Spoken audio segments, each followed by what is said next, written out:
12:04 UTC, August 11, 2025. The calm waters around Scarborough Shoal erupt into chaos. Just 12 nautical miles from the reef, the Philippine Coast Guard cutter BRP Suluan pushes north, escorting 2 relief boats carrying food and fuel for fishermen. On her tail, the Chinese Coast Guard cutter CCG-3104 charges forward, water cannon roaring streams smashing across the Suluan's bow with the force of sledgehammers. But this chase is about to get far deadlier. From the port side, a massive silhouette emerges, a PLA Navy destroyer hull, number 164. Unlike the Coast Guard, this is no crowd control ship.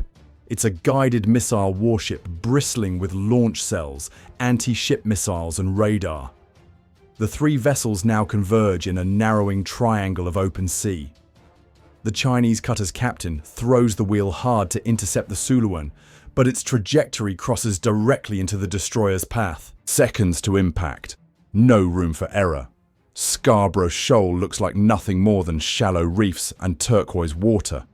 But in the South China Sea, it's a powder keg.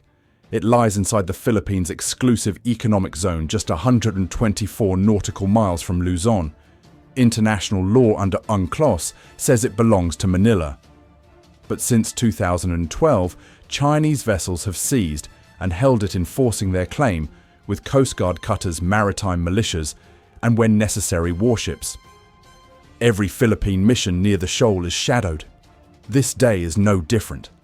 The Suluan's mission is simple: escort relief boats, deliver supplies, return home. Yet the moment she cleared the reef, CCG-3104 pounced. The cutter, a 1,500-ton vessel, pushed its diesels to the limit, spray flying as it closed the gap. Its water cannon thundered, sweeping Suluan's decks with jets powerful enough to injure or kill. Philippine crewmen crouched behind armored shields, gripping railings against the sea. What made this pursuit different was the Chinese approach. Instead of tailing, the cutter swung wide to port, aiming to cut across the Suluan's bow, a classic interception meant to force her off course.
At 20 knots, the margin for error is razor thin.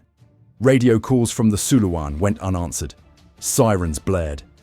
The Philippine vessel held course, careful not to make an aggressive move.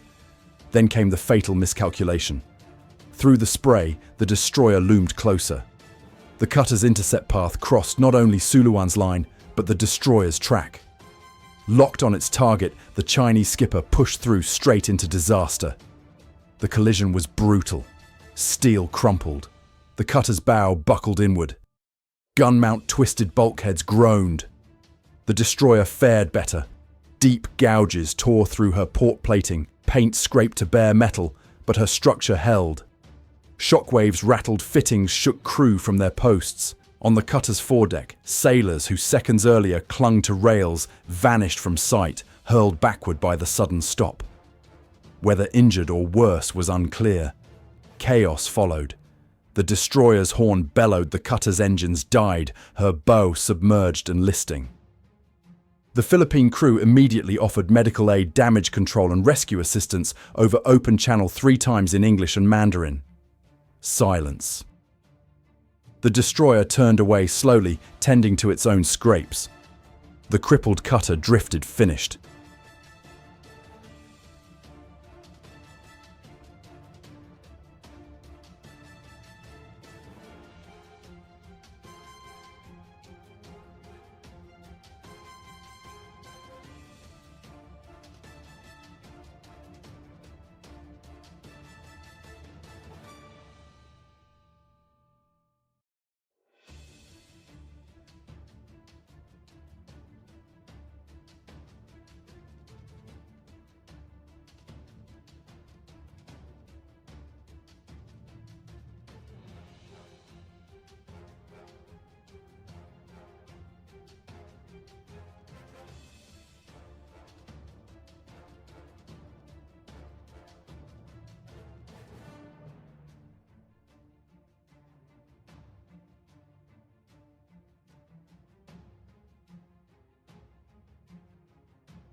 For the Suluan's crew, shock turned to disbelief.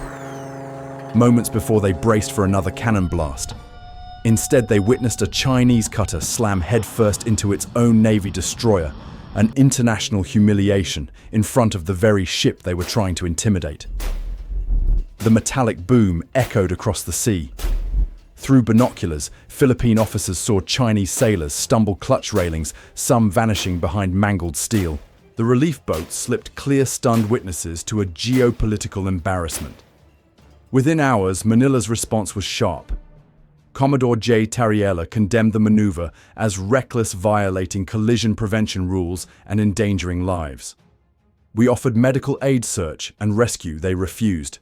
That says everything, he told reporters. President Ferdinand Marcos Jr. vowed the Philippines would not be deterred. These are our fishermen, our seas, and our duty. Beijing, however, told a different story. Chinese Coast Guard spokesman Gan Yu admitted to an encounter, but denied any collision, framing it as routine law enforcement in what they call their waters. No photos of the damaged cutter appeared in state media. For Manila, refusal of aid proved China valued face over safety. For Beijing, silence was safer than admitting a blunder. Scarborough Shoal is more than rocks. It's a chess piece in a global game. The South China Sea carries 60% of world maritime trade, worth $4 trillion a year. A single conflict here would ripple through the global economy. Militarily, China's artificial island outposts, armed with missiles and runways, already dominate the region. Scarborough, if militarized, would push that reach closer to Luzon.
This is grey zone warfare, intimidation without open war. Water cannons instead of guns. Ramming instead of missiles. But on August 11th, that grey zone tactic backfired spectacularly. Friendly steel slammed into friendly steel. A high-speed intimidation run turned into international embarrassment. For Beijing, the incident will likely vanish from official records. For Manila, it becomes proof evidence of reckless Chinese aggression. For the crews, the memory is burned in steel and spray. You don't forget when ships collide. The South China Sea has seen decades of close calls, jets buzzing cockpits, fishing boats rammed in the night.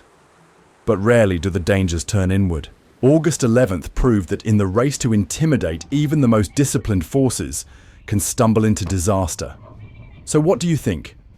Was this a reckless accident or an intimidation tactic gone wrong? Drop your thoughts in the comments. If you want to support more breakdowns like this, join our channel, hit like, subscribe and ring the bell. Out here, it's not the size of your ship that counts. It's whether you're steering it in the right direction.